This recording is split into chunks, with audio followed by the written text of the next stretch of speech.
Hello friends, എല്ലാ കൂട്ടുകാർക്കും score railway മലയാളത്തിൻ്റെ മറ്റൊരു ഓൺലൈൻ സെഷനിലേക്ക് സ്വാഗതം. അപ്പോൾ നിങ്ങളെല്ലാവരും തന്നെ നമ്മുടെ NTPC ഡ്രീം ബാച്ചിൻ്റെ ഭാഗമായിട്ട് ഇറക്കിയിട്ടുള്ള സീരീസുകൾ കണ്ടു കാണിരിക്കും, സ്റ്റഡി പ്ലാൻ വീഡിയോ കണ്ടു കാണിരിക്കും. അതിനുശേഷം ഇറക്കിയിട്ടുള്ള നോ യുവർ സബ്ജക്റ്റിലെ ജനറൽ അവയർനെസ് എന്ന് പറയുന്ന വിഷയത്തെ എങ്ങനെ കൈകാര്യം ചെയ്യണം എന്നുള്ളതും നിങ്ങൾ കണ്ടു കാണിരിക്കും. ജനറൽ അവയർനെസ്സിലെ ജനറൽ സബ്ജക്റ്റ് എന്ന് പറയുന്ന ഒരു വിഭാഗത്തിലെ ഹിസ്റ്ററി എന്ന് പറഞ്ഞൊരു വിഷയം ഞാൻ നിങ്ങളെ പരിചയപ്പെടുത്തിയിട്ടുണ്ടായിരുന്നു. ഹിസ്റ്ററിയിൽ നിന്നും 6 മുതൽ 8 ചോദ്യങ്ങൾ വരെ NTPC എക്സാമിന് ചോദിക്കുന്നതായിട്ടും നിങ്ങൾക്കറിയാം. സോ ഇന്ന് നമ്മൾ സ്റ്റാർട്ട് ചെയ്യാൻ പോകുന്നത് ഹിസ്റ്ററി എന്ന് പറയുന്ന വിഷയം അതുമായിട്ട് ബന്ധപ്പെട്ടുള്ള അതിൻ്റെ ഏറ്റവും ആദ്യത്തെ ഇൻട്രൊഡക്ഷൻ പാർട്ടാണ് നമ്മൾ ഇന്ന് കൈകാര്യം ചെയ്യാൻ പോകുന്നത്. ഹിസ്റ്ററി എന്ന് പറയുന്ന വിഷയത്തിലേക്ക് കാലെടുത്ത് വെക്കുന്നതിനേക്കാളും മുന്നേ നമ്മൾ ഈ ഇൻട്രൊഡക്ഷൻ പാർട്ടിൽ ഡീൽ ചെയ്യുന്ന 2-3 ചോദ്യങ്ങൾ ഞാൻ നിങ്ങളൊന്ന് പരിചയപ്പെടുത്താം. അല്ല, ആദ്യം study of coins is called. ഇത് SSC, RRB അതുപോലെ തന്നെ UPSC പരീക്ഷകൾ, കേരള PSC പോലുള്ള പരീക്ഷകൾക്കെല്ലാം ചോദിച്ചിട്ടുള്ള ഒരു ചോദ്യമാണ്. നാണയങ്ങളുടെ പഠനത്തെ എന്ത് പേരിലാണ് അറിയപ്പെടുന്നത് എന്നുള്ളത്. ഇതിൻ്റെ ഉത്തരം ക്ലാസ് കഴിയുമ്പോഴേക്കും ഞാൻ പറഞ്ഞുതരാം. ഇനി രണ്ടാമത്തെ, what is a name given to the earliest period characterised by the use of stone tools. കല്ലുകൊണ്ട് ഉള്ള ടൂളുകൾ ഉപയോഗിക്കുന്നതിൽ ഏറ്റവും ആദ്യ കാലഘട്ടത്തിലെ ഏത് പേരിട്ടാണ് വിളിക്കുന്നത് എന്നാണ് ചോദിച്ചിരിക്കുന്നത്. ഇതും ഈ പറഞ്ഞ പോലെ റിപ്പീറ്റ് ചെയ്ത് ചോദിക്കുന്ന ഒരു ഭാഗമാണ്. പിന്നെ who among the following is called the father of Indian archaeology. Indian ആർക്കിയോളജിയുടെ പിതാവ് എന്നറിയപ്പെടുന്നത് താഴെ തന്നിരിക്കുന്നതിൽ ആരാണ് എന്നുള്ളത്. ഇതും നമ്മൾ ഈ പറഞ്ഞ പോലെ തന്നെ റിപ്പീറ്റ് ചെയ്ത് ചോദിക്കുന്ന ഒരു ചോദ്യമാണ്. ഇനി ഈ ചോദ്യങ്ങൾ അഡ്രസ്സ് ചെയ്യും. ഈ ക്ലാസ് കഴിയുമ്പോഴേക്കും നമുക്ക് ഈ ചോദ്യങ്ങൾ അഡ്രസ്സ് ചെയ്യാൻ പാകത്തിലേക്കുള്ള അറിവ് നിങ്ങൾക്ക് നേടിയെടുക്കാൻ സാധിക്കും. അത് ഞാൻ ഗ്യാരണ്ടി ആയിട്ട് നിങ്ങളുടെ അടുത്ത് പറയുന്ന ഒരു കാര്യമാണ്. നമുക്ക് എന്ത് ചെയ്യാം, ഹിസ്റ്ററിയിലേക്ക് കടക്കാം. ഹിസ്റ്ററി എന്ന് പറയുന്ന വിഷയത്തെ കൈകാര്യം ചെയ്യുമ്പോൾ നിങ്ങൾ ആദ്യം അറിഞ്ഞിരിക്കേണ്ടത് ചില ഫാക്റ്റുകൾ ഞാനിവിടെ എഴുതിയിട്ടുണ്ട്. ചിലപ്പോൾ എക്സാമിന് ചോദിക്കാൻ സാധ്യതയുള്ള ഫാക്റ്റുകളാണ്. ഹിസ്റ്ററി എന്ന് പറഞ്ഞ വേർഡ് എടുത്തിരിക്കുന്നത് ഗ്രീക്ക് വേർഡായിട്ടുള്ള ഹിസ്റ്റോറിയ എന്ന് പറയുന്ന വേർഡിൽ നിന്നാണ് ഹിസ്റ്ററി എന്ന് പറയുന്ന ഇംഗ്ലീഷ് വേർഡ് ഉദ്ഭവിച്ചിരിക്കുന്നത്. സോ ഹിസ്റ്ററി എന്ന് പറയുന്ന വേർഡ് ഉദ്ഭവിച്ചിരിക്കുന്നത് ഗ്രീക്ക് വേർഡായിട്ടുള്ള ഹിസ്റ്റോറിയ എന്ന് പറയുന്ന വേർഡിൽ നിന്നാണ്. ഹിസ്റ്റോറിയ എന്ന് പറയുന്ന വാക്കിന്റെ അർത്ഥം inquiry, knowledge from inquiry or judge എന്നിങ്ങനെയാണ്. അത് ജസ്റ്റ് മനസ്സിലാക്കി വെക്കാം. ഇനി ഹിസ്റ്ററി എന്താണ്? History is a process of reconstructing our past. നമ്മുടെ ഭൂതകാലത്തെ നമ്മൾ പുനർനിർമ്മിക്കുകയാണ് ഹിസ്റ്ററിയിലൂടെ ചെയ്യുന്നത്. എങ്ങനെയാണ് നമ്മൾ നമ്മുടെ ഭൂതകാലത്തെ പുനർനിർമ്മിക്കുന്നത്? അത് ആക്യുറേറ്റ് ആയിരിക്കുമോ? How can be reconstruct the past and will it be accurate? ഇവിടെ നിന്നാണ് നമ്മുടെ വിഷയം തുടങ്ങുന്നത്. ചരിത്രം എന്ന് പറയുന്നത് എന്താണ്? ആക്ച്വലി എന്താണ് ഹിസ്റ്ററി എന്ന് പറഞ്ഞു കഴിഞ്ഞാൽ? ഹിസ്റ്ററി എന്ന് പറഞ്ഞു കഴിഞ്ഞാൽ നമുക്ക് മുന്നേ ജീവിച്ച് മരിച്ചു പോയ ആളുകളുടെ ജീവിത രീതികളെ, ജീവിതക്രമങ്ങളെ, അവർ ജീവിച്ചിരുന്ന കാലഘട്ടത്തിൽ അവരെങ്ങനെയാണ് ജീവിച്ചിരുന്നതെന്നും അവരെ ഭരിച്ചിരുന്ന രാജാക്കന്മാരോ അല്ലെങ്കിൽ മറ്റ് സംവിധാനങ്ങൾ ഉണ്ടായിരുന്നുവെങ്കിൽ ആ രാജാക്കന്മാരുടെ ജീവിത രീതികൾ എന്തായിരുന്നെന്നും അവിടുത്തെ ഭരണക്രമങ്ങൾ എങ്ങനെയായിരുന്നുവെന്നും അവിടുത്തെ ഭരണ സംവിധാനങ്ങൾ എങ്ങനെയായിരുന്നുവെന്നും നമ്മൾ എന്ത് ചെയ്യാണ്?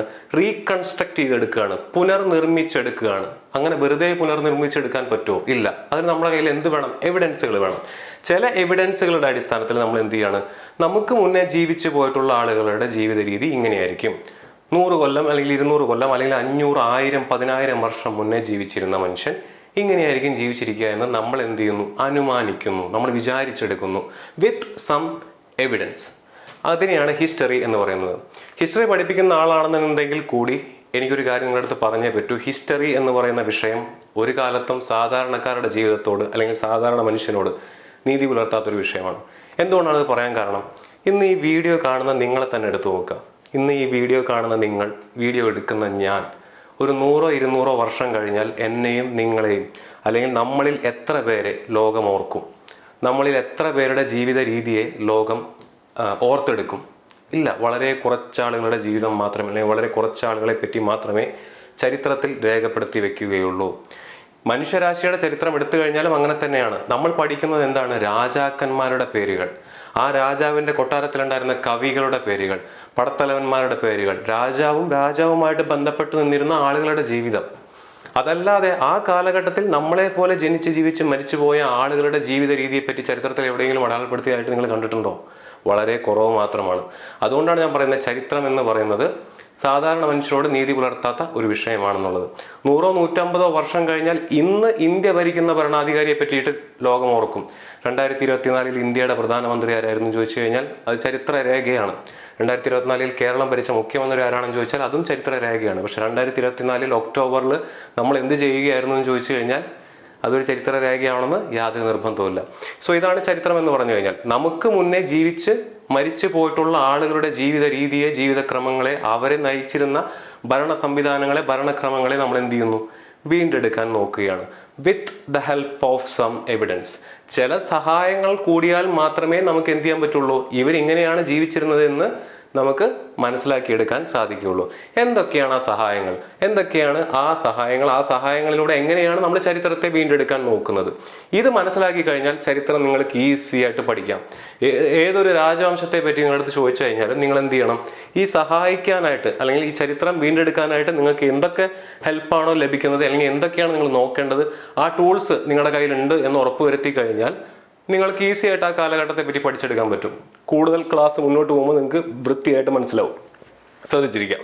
ഹായ് ഫ്രണ്ട്സ്, നിങ്ങളെല്ലാവരും NTPC എക്സാമിന് നമ്മുടെ സോൺ അനാലിസിസിന്റെയും പോസ്റ്റ് അനാലിസിസിന്റെയും ഒക്കെ വീഡിയോ കണ്ട് അപ്ലൈ ചെയ്ത് തുടങ്ങി കാണുമെന്ന് വിശ്വസിക്കുന്നു. ഇനി നിങ്ങളുടെ മുന്നിലുള്ള പ്രധാന ആശയക്കുഴപ്പമാണ് NTPCക്ക് കോഴ്സ് എവിടെ നിന്ന് എടുക്കണം എന്നുള്ളത്. ജനറൽ അവയർനെസ്, മാത്തമാറ്റിക്സ്, റീസണിംഗ് തുടങ്ങിയ കംപ്ലീറ്റ് സിലബസ് കവറേജോടുകൂടി ഷോർട്ട് നോട്ട്സും മോക്ക് ടെസ്റ്റുകളും എല്ലാം ഉൾപ്പെടുത്തിക്കൊണ്ട് സ്കോർ റെയിൽവേ മലയാളം നിങ്ങൾക്കായി ഒരു പുതിയ ബാച്ച് ആരംഭിക്കുകയാണ്, ഡ്രീം NTPC ബാച്ച്. തുടക്കക്കാർക്കും ഇനി ആദ്യ അറ്റംപ്റ്റിൽ തന്നെ റെയിൽവേയിൽ ജോലി നേടാം. ബിഗിനേഴ്സ്, ഇന്റർമീഡിയറ്റ്, അഡ്വാൻസ് എന്നിങ്ങനെ 3 തലത്തിലായിട്ടുള്ള ക്ലാസ്സുകൾ അടങ്ങിയിട്ടുള്ള ഡ്രീം NTPC ബാച്ച് ഒരു മാസം സൗജന്യമായിട്ട് നിങ്ങൾക്ക് കാണാം നമ്മുടെ സ്വന്തം score railway Malayalam YouTube channel. അപ്പോൾ എല്ലാ കൂട്ടുകാരെയും സ്കോർ റെയിൽവേ മലയാളം ഒക്ടോബർ 2-ന് ആരംഭിക്കുന്ന ഡ്രീം NTPC ബാച്ചിലേക്ക് സ്വാഗതം ചെയ്യുന്നു. നിങ്ങൾ തന്നെ കാണൂ, വിലയിരുത്തൂ, തീരുമാനിക്കൂ. ശ്രദ്ധിച്ചിരിക്കാം. So history is a process of reconstruction of our past. നമ്മുടെ ഭൂതകാലത്തെ നമ്മൾ റീകൺസ്ട്രക്ട് ചെയ്തെടുക്കുന്നതിനെയാണ് ചരിത്രം എന്ന് വിളിക്കുന്നത്. ചരിത്രം എന്ന് പറയുന്നത് എങ്ങനെയാണ് നമ്മൾ റീകൺസ്ട്രക്ട് ചെയ്യുന്നത്, അത് ആക്യുറേറ്റ് ആയിരിക്കുമോ, അതിൻ്റെ കാര്യം ഞാൻ ഓൾറെഡി പറഞ്ഞ കാര്യമാണ്. നമുക്കിനി എങ്ങനെയാണ് അത് റീകൺസ്ട്രക്ട് ചെയ്യുക എന്നുള്ളത് നോക്കാം. ചരിത്ര പുനർനിർമ്മാണം, അതിനകത്ത് ഏറ്റവും ആദ്യം നമ്മൾ ഫോക്കസ് ചെയ്യുന്നത് എന്താണ്, മെറ്റീരിയൽ റിമൈൻസ്. മെറ്റീരിയൽ റിമൈൻസ് എന്ന് പറഞ്ഞാൽ ആർക്കിയോളജിക്കൽ എവിഡൻസിനെയാണ് നമ്മളോട് ഡിപ്പെൻഡ് ചെയ്യുന്നത്. കാർബൺ ഡേറ്റിങ്ങിലൂടെയും മറ്റും നമ്മൾ എന്ത് ചെയ്യുന്നു, നമുക്ക് കിട്ടുന്ന പുരാവസ്തുക്കളെ വെച്ചുകൊണ്ട് നമ്മൾ ചരിത്രത്തെ റീകൺസ്ട്രക്ട് ചെയ്തെടുക്കാനായിട്ട് ശ്രമിക്കുന്നു.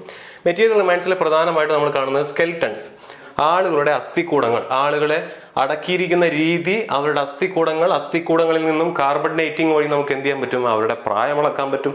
അസ്ഥികൂടങ്ങളിൽ നിന്നും DNA പരിശോധനയും മറ്റു വഴികളിലൂടെയും ഫോറൻസിക് ഇതിലൂടെയും അവർ എന്ത് വന്നാണ് മരിച്ചിരിക്കുന്നത് എന്നുള്ളത് ഒരു പരിധി വരെയൊക്കെ ആക്യുറേറ്റ് ആയിട്ട് നമുക്ക് എന്ത് ചെയ്യാൻ പറ്റും, പ്രഡിക്റ്റ് ചെയ്യാൻ പറ്റും, അല്ലെങ്കിൽ നമുക്ക് കൺക്ലൂഷനിൽ എത്താൻ പറ്റും.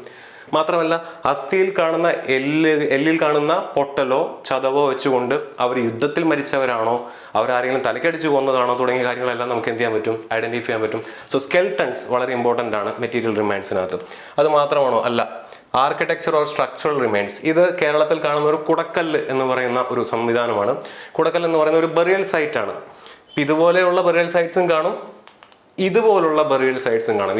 ഈജിപ്തിൽ കാണുന്ന പിരമിഡാണ്, ഇത് എന്താണ്, ബറിയൽ സൈറ്റ് ആണ്. സോ ഇതും ഒരു ചരിത്ര രേഖയാണ്, ഒരു ആർക്കിടെക്ചർ റിമൈൻ ആണ്, ഒരു സ്ട്രക്ചറൽ റിമൈൻ ആണ്, ഒരു കാലഘട്ടത്തിന്റെ ഓർമ്മയാണ് ഇതെന്ന് പറയുന്നത്. സോ ആ കാലഘട്ടത്തിൽ ആളുകൾ എങ്ങനെ ജീവിച്ചിരുന്നു എന്ന് നമുക്ക് എന്ത് ചെയ്യാൻ പറ്റും, ഈ സ്ട്രക്ചറൽ റിമൈൻസിലൂടെ നമുക്ക് എന്ത് ചെയ്യാൻ പറ്റും, ഐഡന്റിഫൈ ചെയ്യാൻ പറ്റും. സോ സ്ട്രക്ചറൽ റിമൈൻസ് ഒരു ആർക്കിടെക്ചർ റിമൈൻസ് ഈ പറയുന്ന പോലെ മെറ്റീരിയൽ റിമൈൻസിന്റെ ഭാഗമായിട്ട് അല്ലെങ്കിൽ ആർക്കിയോളജിക്കൽ എവിഡൻസിന്റെ ഭാഗമായിട്ട് നമുക്ക് കണക്കൂട്ടാൻ പറ്റുന്നതാണ്. പിന്നെന്താണ്, പോട്ടറി, മൺപാത്രങ്ങൾ. ഇത് മൺപാത്രങ്ങൾക്ക് എക്സാമ്പിളാണ്. ഓരോ സംസ്കാരത്തിലും അവരുപയോഗിച്ചിരുന്ന മൺപാത്രങ്ങൾക്ക് പ്രത്യേകതകൾ ഉണ്ടായിരുന്നു. ഹാരപ്പൻ സംസ്കാരത്തിൽ ഉപയോഗിച്ചിരുന്ന മൺപാത്രങ്ങളല്ല വേദകാലങ്ങളിൽ ഉപയോഗിച്ചിരുന്ന മൺപാത്രം, അതല്ല ഗുപ്ത പീരീഡിലോ മൗര്യ പീരീഡിലോ ഉപയോഗിച്ചിരുന്ന മൺപാത്രം. സോ ഒരു മൺപാത്രത്തെ നോക്കിക്കൊണ്ട് നമുക്ക് എന്ത് ചെയ്യാം, അതിൻ്റെ പ്രായം അളക്കാൻ പറ്റും. അതിന് തെർമോലൂമിനസെൻസ് എന്ന് പറഞ്ഞൊരു മെത്തേഡ് യൂസ് ചെയ്യാൻ പറ്റും. തെർമോലൂമിനസെൻസ് എന്ന് പറഞ്ഞ ഒരു മെത്തേഡ് ഉപയോഗിച്ചുകൊണ്ട് ഒരു മൺപാത്രത്തിൻ്റെ പ്രായം നമുക്ക് അളക്കാൻ പറ്റും. ആ മൺപാത്രത്തിൻ്റെ ആകൃതി, അതിൻ്റെ ഫിനിഷിങ് എത്രത്തോളം ഉണ്ട്, അതിൻ്റെ ഡിസൈൻസ്, അത് ഉപയോഗിച്ചിരിക്കുന്ന കളർ, ഇതെല്ലാം വെച്ചുകൊണ്ട് അത് ഏത് സംസ്കാരത്തിൻ്റെയാണെന്ന് നമുക്ക് മനസ്സിലാക്കാൻ പറ്റും. സോ മൺപാത്രങ്ങൾ ഉപയോഗിച്ചുകൊണ്ട് നമുക്ക് എന്ത് ചെയ്യാം, ഈ പറഞ്ഞ പോലെ ചരിത്രത്തെ പുനർനിർമ്മിച്ചെടുക്കാൻ പറ്റും. ഒരു പർട്ടിക്കുലർ കളറിലുള്ള, സപ്പോസ് ഓക്രേ കളേർഡ് പോട്ടറി നിങ്ങൾ പഠിക്കും ഫ്യൂച്ചറിൽ, നമ്മൾ വേദിക് കൾച്ചർ പഠിക്കുന്ന സമയത്ത് പഠിക്കും. ഓക്രേ കളേർഡ് പോട്ടറി എന്ന് പറഞ്ഞു കഴിഞ്ഞാൽ അത് വേദകാലങ്ങളിൽ ഉപയോഗിച്ചിരുന്ന പോട്ടറിയാണെന്ന് നമുക്ക് ഇന്നറിയാം. കാരണം എങ്ങനെയാണ്, ആ പോട്ടറിയുടെ കാലപ്പഴക്കം വേദകാലങ്ങളുമായിട്ട് ബന്ധപ്പെട്ടിരിക്കുന്നു, അല്ലെങ്കിൽ അതേ കാലഘട്ടത്തിന് സമാന്തരമായിട്ടുള്ളതാണ് എന്നറിയാവുന്നതുകൊണ്ട് ഓക്രേ കളേർഡ് പോട്ടറി അല്ലെങ്കിൽ OCP പോട്ടറി എന്ന് പറയുന്നത് വേദകാലങ്ങളിൽ ഉപയോഗിച്ചിരുന്ന പോട്ടറിയാണ് എന്ന് നമുക്ക് വേണമെങ്കിൽ പറയാം. സോ അതേപോലെ പാത്രങ്ങളെ, പോട്ടറി ഉപയോഗിച്ചുകൊണ്ട് നമുക്ക് എന്ത് ചെയ്യാൻ പറ്റും, ചരിത്രത്തെ റീകൺസ്ട്രക്ട് ചെയ്തെടുക്കാൻ പറ്റും. സോ ഇതാണ് മെറ്റീരിയൽ റിമൈൻസ് എന്ന് പറയുന്നത്.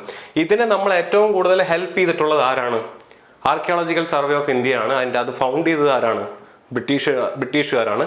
അതിൽ ഏറ്റവും പ്രധാനപ്പെട്ടതായിട്ട് നമ്മൾ ഓർത്തിരിക്കേണ്ടത് അലക്സാണ്ടർ കണ്ണിങ്ഹാം എന്ന് പറയുന്ന സാഹിബിനെയാണ്. So archaeological survey of India found ചെയ്ത വർഷം ഓർത്തിരിക്കുക, ചോദ്യമായിട്ട് ചോദിക്കാം. 1861 അത് ഫൗണ്ട് ചെയ്ത ആളുടെ പേര് ഓർത്തിരിക്കുക, അലക്സാണ്ടർ കണ്ണിംഗ്ഹാം. അദ്ദേഹമാണ് first director general of archaeological survey of India. അദ്ദേഹത്തിനെയാണ് ഫാദർ ഓഫ് ഇന്ത്യൻ ആർക്കിയോളജി എന്ന് വിളിക്കുന്നത്. നേരത്തെ ഒരു ചോദ്യമായിട്ട് നമ്മൾ കണ്ടതാണ്. സോ അലക്സാണ്ടർ കണ്ണിംഗ്ഹാം എന്ന് പറയുന്ന വ്യക്തിയാണ് എന്ത് കണ്ടുപിടിച്ച് എന്ത് ഫൗണ്ട് ചെയ്തത്? Archaeological survey of India found ചെയ്തത് ഏത് വർഷമാണ്? 1861 സായിപ്പുമാരുടെ സമയത്താണ്. അദ്ദേഹത്തിനാണ് ഫാദർ ഓഫ് ഇന്ത്യൻ ആർക്കിയോളജി എന്ന് വിളിക്കുന്നത്. സോ മെറ്റീരിയൽ റിമൈൻസ് എന്ന് പറയുന്ന ഒരു ടൂൾ ഉപയോഗിച്ചുകൊണ്ട് നമുക്ക് എന്ത് ചെയ്യാം? ചരിത്രത്തെ റീകൺസ്ട്രക്ട് ചെയ്തെടുക്കാൻ പറ്റും. തീർന്നോ? ഇല്ല. ഇനി എന്ത് ടൂളാണ്? ഇൻസ്ക്രിപ്ഷൻസ്. എന്താണ് ഇൻസ്ക്രിപ്ഷൻ എന്ന് പറഞ്ഞാൽ? ഇൻസ്ക്രിപ്ഷന്റെ പഠനത്തെ വിളിക്കുന്ന പേരാണ് എപ്പിഗ്രഫി. ഇൻസ്ക്രിപ്ഷൻസ് പഠിക്കുന്ന ആ പഠനത്തെ വിളിക്കുന്ന പേരാണ് എപ്പിഗ്രഫി. എന്താണ് ഇൻസ്ക്രിപ്ഷൻ? ഈ കാണുന്നത് ഒരു ഇൻസ്ക്രിപ്ഷൻ ആണ്. എന്താണ് അവിടെ എഴുതി വെച്ചിരിക്കുന്നത്? കല്ലിൽ കൊത്തി വെച്ചിരിക്കുകയാണ് അല്ലെ? കല്ലിൽ ഒരു എഴുത്ത് കൊത്തി വെച്ചിരിക്കുകയാണ്. സോ ഹാർഡായിട്ടുള്ള സർഫസുകളിൽ, ബലമുള്ള പ്രതലങ്ങളിൽ എന്ത് ചെയ്യുന്നു? എഴുത്തുകൾ കൊത്തി വെക്കുന്നതിനെ നമ്മൾ എന്തെന്ന് വിളിക്കുന്നു? ഇൻസ്ക്രിപ്ഷൻസ് എന്ന് വിളിക്കുന്നു. അതിന്റെ പഠനത്തെ നമ്മൾ എന്തെന്ന് വിളിക്കുന്നു? എപ്പിഗ്രഫി എന്ന് വിളിക്കുന്നു. സോ ഇത് ഇൻസ്ക്രിപ്ഷൻ ഒരു എക്സാമ്പിൾ ആണ്. The word epigraphy is derived from two Greek words. Epi means on or upon and graphy meaning to write. Upon, write എന്ന് പറഞ്ഞു കഴിഞ്ഞാൽ ഉറപ്പുള്ള സ്ഥലങ്ങളിൽ എഴുതി വെക്കുന്നു. And hence epigraphy is the study of writings engraved on stone, metal and other materials like wood, shell, etc. അതിനെ വിളിക്കുന്ന പേരാണ് ഇൻസ്ക്രിപ്ഷൻസ്. കല്ല്, മെറ്റല്, അതുപോലെ തന്നെ മരം തുടങ്ങിയ ഉപരിതലങ്ങളിൽ, പ്രതലങ്ങളിൽ നമ്മൾ എഴുതി വെക്കുന്നതിനെ എന്തെന്ന് വിളിക്കുന്നു? ഇൻസ്ക്രിപ്ഷൻസ് എന്ന് വിളിക്കുന്നു. മലയാളത്തിൽ വേണമെങ്കിൽ നമുക്ക് ശാസനങ്ങൾ എന്ന് വേണമെങ്കിൽ പറയാം. ശാസനങ്ങൾ ഇതിനോട് ഏകദേശം സിമിലർ ആയിട്ടുള്ള ഒരു സംഭവമാണ്. കൊത്തിവെക്കുന്ന കാര്യങ്ങൾ, ഉറപ്പുള്ള സ്ഥലങ്ങളിൽ കൊത്തിവെക്കുന്ന സംഭവങ്ങളെയാണ് നമ്മൾ എന്ന് വിളിക്കുന്നത് ഇൻസ്ക്രിപ്ഷൻസ് എന്ന് വിളിക്കുന്നത്. ഇൻസ്ക്രിപ്ഷന്റെ പഠനങ്ങളെ എന്ന് വിളിക്കുന്നു എപ്പിഗ്രഫി എന്ന് വിളിക്കുന്നു. ഇതും ചരിത്രം പുനർനിർമ്മിക്കുന്നതിന് നമ്മളെ സഹായിക്കുന്നതാണ്. അശോകന്റെ ശാസനങ്ങൾ നിങ്ങൾ കേട്ട് കാണായിരിക്കും. ഒരു രാജാവ് അയാൾ ജീവിച്ചിരിക്കുന്ന കാലഘട്ടത്തിൽ അയാൾ പുറപ്പെടുവിക്കുന്ന തീരുമാനങ്ങൾ, നിയമങ്ങൾ കല്ലിൽ അല്ലെങ്കിൽ ഈ പറയുന്ന പോലെ ഏതെങ്കിലും ഉറപ്പുള്ള പ്രതലത്തിൽ കൊത്തിവെക്കുന്നു. അതെന്താണ്? ഇൻസ്ക്രിപ്ഷനാണ്. അത് കൊത്തിവെച്ചത് ഇന്ന രാജാവിന്റെ സമയത്താണെന്ന് ചിലപ്പോൾ ആ കൊത്തിവെപ്പിന്റെ അല്ലെങ്കിൽ ആ ഇൻസ്ക്രിപ്ഷന്റെ അടിയിൽ എഴുതി വെച്ചാണ്. അതൊരു ചരിത്ര രേഖയാണ്. സോ ഇന്ന രാജാവ് ജീവിച്ചിരുന്ന സമയത്ത് അദ്ദേഹം എഴുതിയ ഇൻസ്ക്രിപ്ഷൻ അല്ലെങ്കിൽ അദ്ദേഹം എഴുതിയിട്ടുള്ള ഒരു ശാസനമാണ് ഇത്. ആ ശാസനത്തിനകത്തിൽ മൃഗബലി പാടില്ല, ആ ശാസനത്തിനകത്ത് ഇങ്ങനെ ചെയ്യാൻ പാടില്ല എന്ന് എഴുതി വെച്ചിട്ടുണ്ടെങ്കിൽ ആ കാലഘട്ടത്തിൽ അദ്ദേഹം ഇത്തരത്തിലുള്ള നിയമങ്ങൾ കൊണ്ടുവന്നു എന്ന് നമുക്ക് എന്ത് ചെയ്യാൻ പറ്റും? മനസ്സിലാക്കാൻ പറ്റും. സോ അതും നമ്മൾ എന്തിനു ഹെൽപ്പ് ചെയ്യുന്നു? ചരിത്രം പുനർനിർമ്മിക്കുന്നതിന് സഹായിക്കുന്നതാണ്.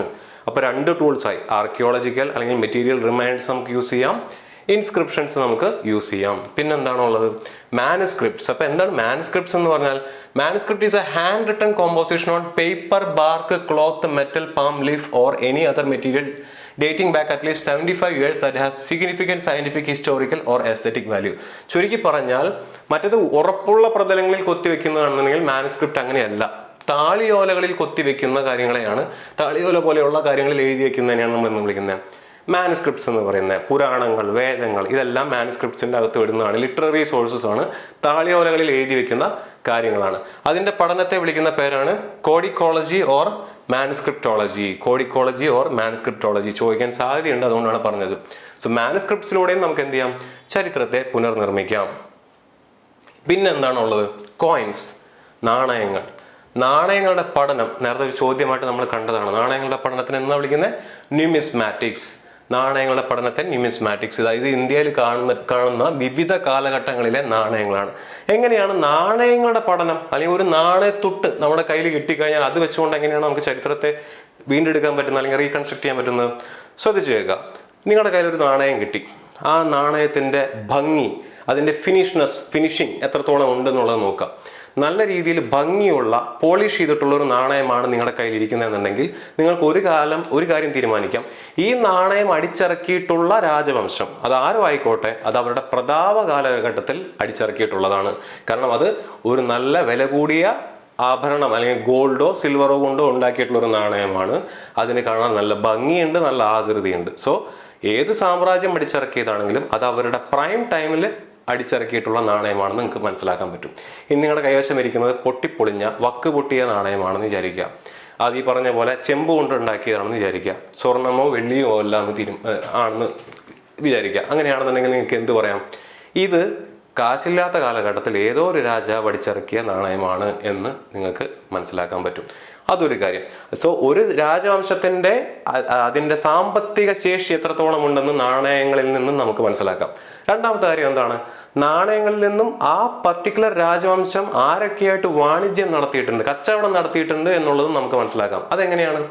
റോമാ സാമ്രാജ്യത്തിന്റെ നാണയങ്ങൾ കേരളത്തിൽ ഇങ്ങ് താഴെ കിടക്കുന്ന മുസിരീസ്, കൊടുങ്ങല്ലൂരിനും കൊച്ചിക്കും ഇടയിലുണ്ടായിരുന്ന മുസിരീസ് എന്ന് പറയുന്ന ഒരു സ്ഥലത്ത് തൊട്ട് അങ്ങ് പാലക്കാട് ചുരം വരെയുള്ള വഴിയിൽ ഉടനീളം നമുക്ക് റോമാ സാമ്രാജ്യത്തിലെ നാണയങ്ങൾ കിട്ടിയിട്ടുണ്ടെന്ന് പറഞ്ഞു കഴിഞ്ഞാൽ റോമാ സാമ്രാജ്യത്തിലെ ആ കാലഘട്ടത്തിൽ കേരളവുമായിട്ട് എന്തുണ്ടായിരുന്നു? വ്യാപാരം ഉണ്ടായിരുന്നു. അല്ലാതെ ആ നാണയങ്ങളോട് വരാനുള്ള യാതൊരു വിധത്തിലുള്ള വഴിയുമില്ല എന്ന് നമുക്ക് ഉറപ്പിക്കാം. ആൻഡ് റോമിലെ നാണയങ്ങളുടെ പ്രത്യേകത എന്ന് പറഞ്ഞു കഴിഞ്ഞാൽ അവരെന്ത് ചെയ്യുമായിരുന്നു? നാണയങ്ങളുടെ പുറകിൽ ആ നാണയം അടിച്ചിറക്കുന്ന രാജാവിൻ്റെ മുഖം പഞ്ച് ചെയ്യുമായിരുന്നു. മുഖത്തിൻ്റെ ഷേപ്പും പേരും പഞ്ച് ചെയ്തിട്ടുള്ള നാണയങ്ങളാണ് റോമാ സാമ്രാജ്യത്തിലെ നാണയങ്ങൾ. സോ ഒക്ടേവിയൻ സീസറിന്റെ സമയത്തെ നാണയമാണ് നമ്മളെ കൈവശം കിട്ടിയെന്നുണ്ടെങ്കിൽ സീസറിന്റെ സമയത്ത് കേരളവുമായിട്ട് റോമാ സാമ്രാജ്യത്തിന് വ്യാപാരം ഉണ്ടായിരുന്നു എന്ന് നമുക്ക് എന്ത് ചെയ്യാം? കൺക്ലൂഡ് ചെയ്യാം. സോ നാണയങ്ങളുടെ പഠനത്തിലൂടെ ആ രാജവംശത്തിന്റെ സാമ്പത്തിക ശേഷി എത്രത്തോളം ഉണ്ടെന്നും അതുപോലെ തന്നെ ആ രാജവംശം ഏതൊക്കെ രാജവംശങ്ങളായിട്ട് വ്യാപാരം നടത്തിയിട്ടുണ്ടെന്നുള്ളതും നമുക്ക് എന്ത് ചെയ്യാം? ഡിസൈഡ് ചെയ്യാൻ പറ്റും. സോ സ്റ്റഡി ഓഫ് കോയിൻസ് ചരിത്ര പുനർനിർമ്മാണത്തെ നമ്മളെ വളരെയധികം സഹായിക്കുന്ന മറ്റൊരു ടൂളാണ്. അതിനെ വിളിക്കുന്ന പേരെന്താണ്? ന്യൂമിസ്മാറ്റിക്സ്. നാണയങ്ങളുടെ പഠനത്തെ വിളിക്കുന്ന പേരാണ് ന്യൂമിസ്മാറ്റിക്സ്. ഓക്കെ ആണല്ലോ. ഇനി ഫോറിൻ അക്കൗണ്ട്സ്.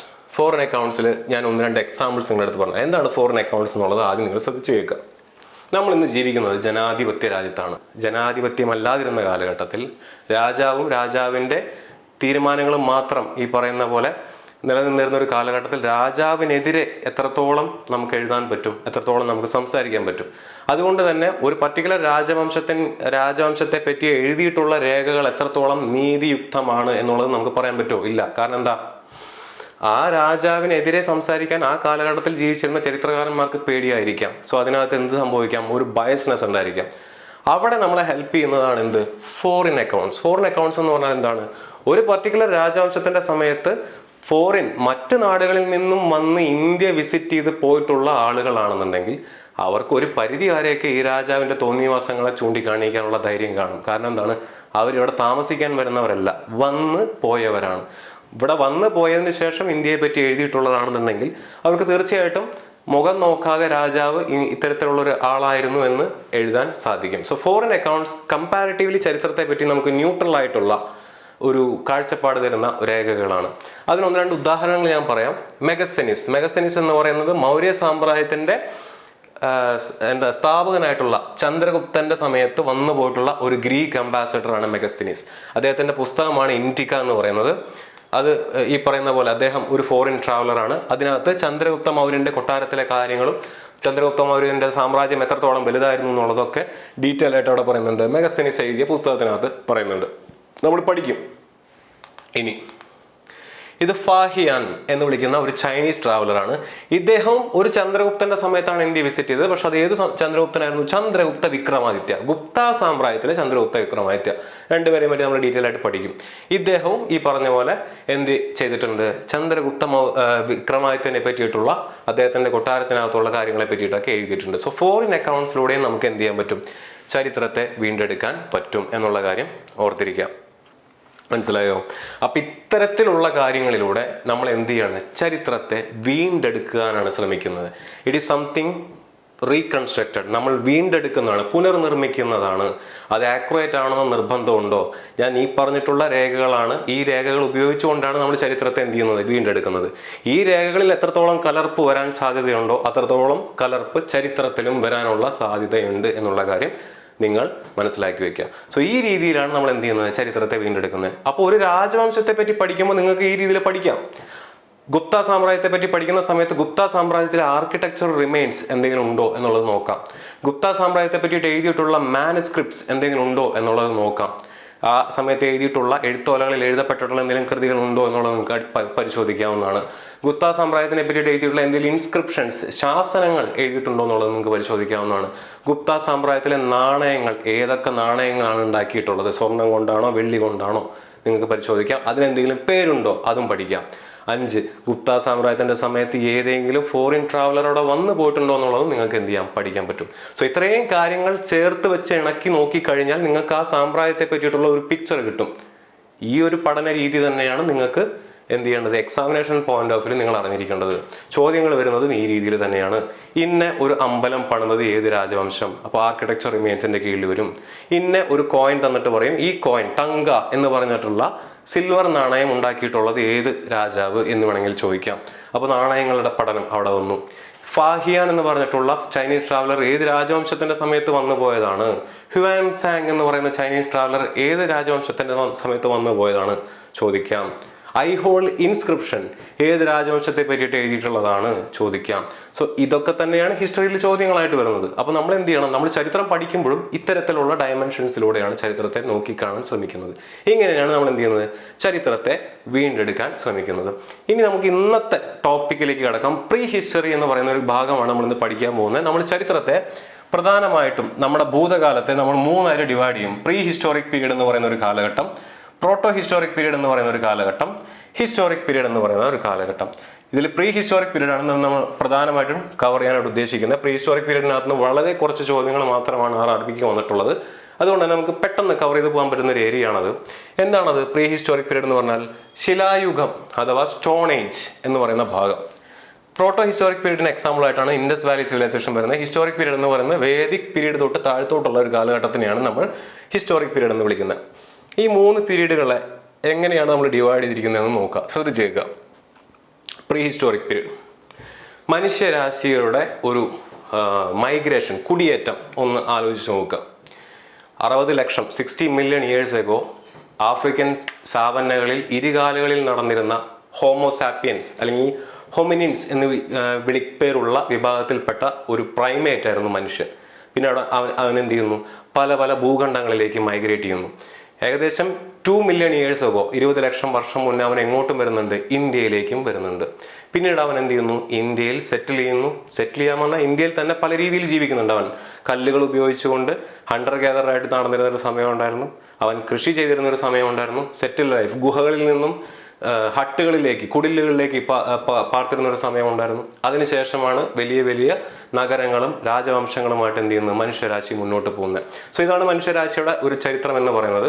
കാടുകളിൽ ഇരുകാലുകളിൽ വേട്ടയാടി നടന്നിരുന്ന മനുഷ്യൻ ഇന്ന് കാണുന്ന രീതിയിൽ ഒരു സംസ്കാരത്തിലേക്ക് വളർന്നത്. ആ വളർച്ചയാണ് നമ്മൾ ഇന്ന് വിളിക്കുന്നത് ചരിത്രം എന്ന് വിളിക്കുന്നത്. അതിൻ്റെ 3 കാലഘട്ടങ്ങളെയാണ് ഇവിടെ എഴുതിയിരിക്കുന്നത്. പ്രീ ഹിസ്റ്റോറിക് പീരീഡ് എന്നും പ്രോട്ടോ ഹിസ്റ്റോറിക് പീരീഡ് എന്നും ഹിസ്റ്റോറിക് പീരീഡ് എന്നും. ഈ കാലഘട്ടത്തെ ഇങ്ങനെ തിരിച്ചിരിക്കുന്നതും ഞാൻ നേരത്തെ പറഞ്ഞിട്ടുള്ള എവിഡൻസുകളുടെ അടിസ്ഥാനത്തിലാണ്. പ്രീ ഹിസ്റ്റോറിക് പീരീഡിൽ നിന്ന് നമുക്ക് ആകെ ലഭ്യമായിട്ടുള്ളത് മെറ്റീരിയൽ റിമൈൻസ് മാത്രമാണ്. എന്ന് പറഞ്ഞാൽ സ്കെൽട്ടൺസ്, അതുപോലെ തന്നെ ഏതാനും ആർക്കിടെക്ചറുമായിട്ട് ബന്ധപ്പെട്ട ഏതാനും റിമൈൻസ് മാത്രമാണ് നമുക്ക് എവിടെ നിന്ന് കിട്ടിയിട്ടുള്ളൂ, പ്രീ ഹിസ്റ്റോറിക് പീരീഡിൽ നിന്ന് കിട്ടിയിട്ടുള്ളൂ, ശിലായുഗങ്ങളിൽ നിന്ന് കിട്ടിയിട്ടുള്ളൂ. അവൻ ഉപയോഗിച്ചിരുന്ന കല്ലുകൾ, അതുപോലെ തന്നെ അവൻ്റെ അസ്ഥികൾ, അവൻ ഉപയോഗിച്ചിരുന്ന ഏതാനും ഗുഹകളിലെ ഏതാനും ചിത്രങ്ങൾ, പടംവരകൾ, ഇത് മാത്രമാണ് നമുക്ക് എവിടെ നിന്ന് കിട്ടിയിട്ടുള്ളൂ, പ്രീ ഹിസ്റ്റോറിക് പീരീഡിൽ നിന്ന് കിട്ടിയിട്ടുള്ളൂ. പ്രീ ഹിസ്റ്റോറിക് പീരീഡിൽ മനുഷ്യന് സംസാരിച്ചിരുന്നോ എന്നുള്ള കാര്യത്തിൽ നമുക്ക് ഉറപ്പില്ല. മനുഷ്യന് ഭാഷ ഉണ്ടായിരുന്നോ, ഉണ്ടായിരിക്കാം. എന്തായാലും ലിപി ഉണ്ടായിട്ടില്ല എന്നുള്ള കാര്യം ഉറപ്പാണ്. സംസാരിക്കുന്നത് ഒന്ന്, എഴുതുന്നത് മറ്റൊന്ന്. സംസാരിച്ചിരിക്കാം, അവർ ആ കാലഘട്ടത്തിൽ ജീവിച്ചിരുന്ന മനുഷ്യന്മാർ തമ്മിൽ സംസാരിച്ചിരിക്കാം, പക്ഷെ എന്തുണ്ടായിട്ടില്ല, എഴുത്തുകൾ ഉണ്ടായിട്ടില്ല എന്നുള്ള കാര്യം മനസ്സിലാക്കി വെക്കുക. സോ ആ ഒരു കാലഘട്ടത്തെ കല്ലുകൾ ഉപയോഗിച്ചുകൊണ്ട് മനുഷ്യൻ വേട്ടയാടിയിരുന്ന ഒരു കാലഘട്ടത്തിനെയാണ് നമ്മൾ എന്ന് വിളിക്കുന്നത് ശിലായുഗം അഥവാ പ്രീ ഹിസ്റ്റോറിക് പീരീഡ് എന്ന് വിളിക്കുന്നത്. അതിന് നമ്മൾ പിന്നീടും ഡിവൈഡ് ചെയ്യുന്നുണ്ട്. ആ ഡിവിഷനിലേക്ക് നമുക്ക് കടക്കാം. രണ്ടാമത്തെ കാലഘട്ടം എന്ന് പറയുന്നത് പ്രോട്ടോ ഹിസ്റ്റോറിക് പീരീഡ് ആണ്. പ്രോട്ടോ ഹിസ്റ്റോറിക് പീരീഡിനകത്ത് ലിപി ഉണ്ട്, സ്ക്രിപ്റ്റ് ഉണ്ട്, വ്യക്തമായിട്ടുള്ള ലിപി ഉണ്ട്. ലിപി ഉണ്ടെങ്കിൽ ഓട്ടോമാറ്റിക്കായിട്ടും ആ കാലഘട്ടത്തിലെ മനുഷ്യൻ എന്തുണ്ടായിരിക്കും, ഭാഷ ഉണ്ടായിരിക്കും. പക്ഷേ ഈ ലിപിനെ നമുക്ക് ഡിസൈഫർ ചെയ്തെടുക്കാൻ പറ്റിയിട്ടില്ല. ഇന്ന് ജീവിക്കുന്ന മനുഷ്യന് ആ കാലഘട്ടത്തിൽ ജീവിച്ചിരുന്ന മനുഷ്യന്റെ എഴുത്തിനെ മനസ്സിലാക്കാനുള്ള ശേഷിയില്ലാതെ പോയി. അതിനെ വിളിക്കുന്ന പീരീഡാണ് പ്രോട്ടോ ഹിസ്റ്റോറിക് പീരീഡ്. അതിന് ഇന്ത്യയിലുള്ള എക്സാമ്പിളാണ് ഇൻഡസ് വാലി സിവിലൈസേഷൻ. ഇൻഡസ് വാലിയിൽ ജീവിച്ചിരുന്ന ആളുകൾക്ക് വ്യക്തമായിട്ടുള്ള ഒരു ലിപി ഉണ്ടായിരുന്നു. പക്ഷെ ആ ലിപി എന്താണ് അവർ എഴുതിയിരിക്കുന്നതെന്ന് മനസ്സിലാക്കാൻ ഇന്ന് നമുക്ക് പറ്റിയിട്ടില്ല. അതുകൊണ്ട് നമ്മൾ അതിനെ എവിടെ ഉൾപ്പെടുത്തിയിരിക്കുന്നു, പ്രോട്ടോ ഹിസ്റ്റോറിക് പീരീഡ് എന്ന് വിളിക്കുന്നു. ഹിസ്റ്റോറിക് പീരീഡ് എന്ന് പറഞ്ഞു കഴിഞ്ഞാൽ എഴുത്തും വായനയുമുള്ള നമുക്ക് മനസ്സിലാക്കാൻ പറ്റുന്ന ഒരു കാലഘട്ടത്തെയാണ് നമ്മൾ എന്ന് വിളിക്കുന്നത് ഹിസ്റ്റോറിക് പീരീഡ് എന്ന് വിളിക്കുന്നത്. വേദകാലം, ഋഗ്വേദിക് പീരീഡിൽ നിന്നാണ് അത് തുടങ്ങുന്നത്. ഋഗ്വേദം നമ്മൾ വായിക്കാൻ പറ്റുന്ന, സംസ്കൃതത്തിൽ എഴുതിയിട്ടുള്ള ഒരു കാലഘട്ടമാണ് നമുക്ക് ഡിസൈഫർ ചെയ്തെടുക്കാൻ പറ്റുന്ന ഒരു കാലഘട്ടമാണ്. അതിനെ നമ്മൾ എന്ന് വിളിക്കുന്നു ഹിസ്റ്റോറിക് പീരീഡ് എന്ന് വിളിക്കുന്നു. സോ ഈ രീതിയിൽ മനുഷ്യൻ അല്ലെങ്കിൽ നമ്മുടെ ഭൂതകാലത്തെ നമ്മൾ മൂന്നായിട്ട് ഡിവൈഡ് ചെയ്യും. ശിലായുഗം എന്ന് വിളിക്കുന്ന ഒരു കാലഘട്ടം, മനുഷ്യൻ കല്ലുപയോഗിച്ചുകൊണ്ട് വേട്ടയാടി ജീവിച്ചിരുന്ന കാലഘട്ടത്തിലാണ് ശിലായുഗം എന്ന് വിളിച്ചിരിക്കുന്നത്. അവിടെ ഭാഷ ഉണ്ടായിരിക്കാം, പക്ഷെ എഴുത്തുകൾ വ്യക്തമായിട്ടും നമുക്ക് ഉണ്ടായിട്ടില്ല അല്ലെങ്കിൽ ഉറപ്പായിട്ടില്ല എന്ന് നമുക്ക് വേണമെങ്കിൽ പറയാൻ പറ്റുന്ന ഒരു കാലഘട്ടമാണ്. പെയിന്റിങ്സുകളുണ്ട്, ഗുഹകളിലും മറ്റും മനുഷ്യൻ അവന്റെ ജീവിത രീതികളെ വരച്ച് വെച്ചിരിക്കുന്നതായിട്ട് നമുക്ക് കാണാൻ സാധിക്കും. പക്ഷെ എഴുത്തുകളില്ല. നേരത്തെ പറഞ്ഞ പോലെ ഇൻസ്ക്രിപ്ഷൻസോ മാൻസ്ക്രിപ്റ്റ്സോ നമുക്ക് പ്രീ ഹിസ്റ്റോറിക് പീരീഡിൽ നിന്നും ലഭ്യമല്ല. കോയിൻസും ലഭ്യമല്ല. പോട്ടറി അതും ലഭ്യമല്ല. എവിടെ? ശിലായുഗത്തിന്റെ അവസാന കാലഘട്ടത്തിലേക്ക് എത്തുമ്പോൾ നമുക്ക് പോട്ടറി കാണാൻ പറ്റും. ഇനി പ്രോട്ടോ ഹിസ്റ്റോറിക് പീരീഡ് എന്ന് പറഞ്ഞാൽ ഇൻഡസ് വാലി സിവിലൈസേഷൻ അതിന് എക്സാമ്പിൾ ആയിട്ട് പറയുന്നു. അവിടെ എന്തുണ്ട്? എഴുത്തുണ്ട്, ലിപിയുണ്ട്, പിന്നെ ഈ പറഞ്ഞ പോലെ പോട്ടറി ഉണ്ട്, അതുപോലെ തന്നെ ഈ നേരത്തെ പറഞ്ഞിട്ടുള്ള എല്ലാ കാര്യങ്ങളും ഉണ്ട്. പക്ഷെ നമുക്ക് എന്ത് ചെയ്യാൻ പറ്റില്ല? അവരുടെ എഴുത്തിനെ നമുക്ക് ഡിസൈഫർ ചെയ്തെടുക്കാൻ പറ്റിയിട്ടില്ല. വേദിക് പീരീഡ് എന്ന് പറഞ്ഞു കഴിഞ്ഞാൽ നമുക്ക് ഈ പറഞ്ഞ പോലെ എഴുത്തുകളെ ഡിസൈഫർ ചെയ്തെടുക്കാൻ പറ്റിയിട്ടുള്ള ഒരു കാലഘട്ടത്തിനാണ് നമ്മൾ എന്ന് വിളിക്കുന്നത് വേദിക് പീരീഡ്, അല്ലെങ്കിൽ എന്ന് വിളിക്കുന്നത് ഹിസ്റ്റോറിക് പീരീഡ് എന്ന് വിളിക്കുന്നത്. സോ ഈ രീതിയിൽ നമ്മൾ എന്ത് ചെയ്യുന്നു? ഹിസ്റ്ററിനെ ഡിവൈഡ് ചെയ്യുന്നു. ഇതിൽ പ്രീ ഹിസ്റ്റോറിക് പീരീഡ് ആണ് നമ്മൾ ആദ്യം പഠിക്കാനായിട്ട് പോകുന്നത്. സോ പ്രീ ഹിസ്റ്റോറിക് പീരീഡ് എന്ന് പറയുന്ന കാലഘട്ടത്തിനെ ഫർദർ ആയിട്ട് മൂന്നായിട്ട് ഡിവൈഡ് ചെയ്യും. നിങ്ങളെല്ലാവരും കേട്ട് കാണും. Palaeolithic age, mesolithic age and neolithic age. പ്രാചീന ശിലായുഗം, മധ്യകാല ശിലായുഗം, നവീന ശിലായുഗം എന്നിങ്ങനെ മൂന്നായിട്ട് ഡിവൈഡ് ചെയ്യുന്നു. എന്തിന്? പ്രീ ഹിസ്റ്റോറിക് പീരീഡിന്. ഈ കാലഘട്ടത്തിലെ മനുഷ്യന് എന്തുണ്ടായിരുന്നില്ല എന്ന് ഞാൻ പറഞ്ഞ, അവൻ എഴുത്തുകൾ ഉപയോഗിക്കാത്തൊരു കാലഘട്ടമായിരുന്നു. ഭാഷ ഇന്ന് കാണുന്ന രൂപത്തിൽ ഇവോൾവ് ചെയ്യാത്ത ഒരു കാലഘട്ടമായിരുന്നു എന്നുള്ള കാര്യം കൂടെ മനസ്സിൽ വെക്കുക. അങ്ങനെയുള്ള കാലഘട്ടത്തിന് നമ്മൾ എന്ന് വിളിക്കുന്നു? സ്റ്റോൺ ഏജ് എന്ന് വിളിക്കുന്നു, അഥവാ ശിലായുഗം എന്ന് വിളിക്കുന്നു. അതിനെ പ്രീ ഹിസ്റ്റോറിക് പീരീഡ് എന്ന് വിളിക്കുന്നു. അതിനെ തന്നെ നമ്മൾ മൂന്നായിട്ട് ഡിവൈഡ് ചെയ്യുന്നു. പാലിയോലിത്തിക് ഏജ് എന്നും, മെസോലിത്തിക് ഏജ് എന്നും, നിയോലിത്തിക് ഏജ് എന്നും. ഈ ഓരോന്നിനെ പറ്റിയിട്ട് നമുക്ക് ഇത്തിരി ഡീറ്റെയിൽ ആയിട്ട് പഠിക്കണം. ഞാൻ അതിനെ ടേബിൾ ഫോർമാറ്റിലാക്കി തന്നിട്ടുണ്ട്. അതിന് മുന്നേ നിങ്ങൾ എന്ത് ചെയ്യാം?